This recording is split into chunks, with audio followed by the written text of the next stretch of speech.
పటాన్చెరు నియోజకవర్గం తెల్లాపూర్ డివిజన్ పరిధిలో ప్రపంచ పర్యావరణ దినోత్సవాన్ని పురస్కరించుకుని నిర్వహించిన కార్యక్రమంలో మెదక్ పార్లమెంట్ సభ్యులు మాధవనేని రఘునందనరావు పాల్గొన్నారు. ఈ సందర్భంగా పర్యావరణ పరిరక్షణపై అవగాహన కల్పిస్తూ ర్యాలీ నిర్వహించారు. అనంతరం దుకాణదారులను కలిసి ప్లాస్టిక్ వినియోగాన్ని తగ్గించాలని, పర్యావరణ హిత ప్రత్యామ్నాయాలను ఉపయోగించాలని కోరారు. తెల్లాపూర్ నైబర్హుడ్ అసోసియేషన్ అధ్యక్షులు రమణ ఆధ్వర్యంలో నిర్వహించిన ఈ కార్యక్రమంలో అసోసియేషన్ సభ్యులు, బీజేపీ నాయకులు, స్థానిక ప్రజలు పెద్ద ఎత్తున పాల్గొన్నారు. పర్యావరణ పరిరక్షణ ప్రతి ఒక్కరి బాధ్యతని, భవిష్యత్ తరాలకు స్వచ్ఛమైన వాతావరణాన్ని అందించేందుకు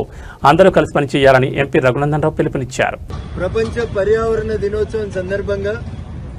తెల్లాపూర్ పరిసర ప్రాంతాల్లో నివసిస్తున్నటువంటి నూతనంగా ఏర్పాటైన కాలనీల్లో కొత్తగా వచ్చినటువంటి సాఫ్ట్వేర్ మిత్రులందరూ కూడా పర్యావరణ హితాన్ని కోరి సమాజం బాగుండాలి, నెక్స్ట్ జనరేషన్ బాగుండాలి అనేటువంటి ఒక మంచి ఉద్దేశంతో వారికి దొరికినటువంటి వారాంతపు సెలవుల్ని కూడా, వీకెండ్ని కూడా తెల్లాపూర్ని ప్లాస్టిక్ రహిత తెల్లాపూర్గా మార్చాలనేటువంటి ఒక మంచి సంకల్పంతో తేనా ఆధ్వర్యం లోపల అనేక మంది సాఫ్ట్వేర్ మిత్రులు ఈరోజు ఈ సాయంత్రం పూట ప్రతి షాపుకు తిరిగి ప్లాస్టిక్ వాడకాన్ని తగ్గించండి అనేటి సవినయమైనటువంటి అప్పీల్తో పాటు ఒక పోస్టర్ని ఆ షాపులలో అతికిస్తూ వస్తా ఉన్నారు. భావి తరాలు బాగుండాలంటే తెల్లాపూర్ బాగా అభివృద్ధి చెందుతున్నటువంటి ప్రాంతం కాబట్టి కొత్తగా వస్తున్నటువంటి కన్స్ట్రక్షన్స్ తో వస్తున్న డెబ్రీస్ కానీ, రోడ్లపైన ఉన్నటువంటి చెత్త కానీ, ప్లాస్టిక్ విషయం లోపల కానీ ప్రజల్లో అవేర్నెస్ తీసుకొచ్చి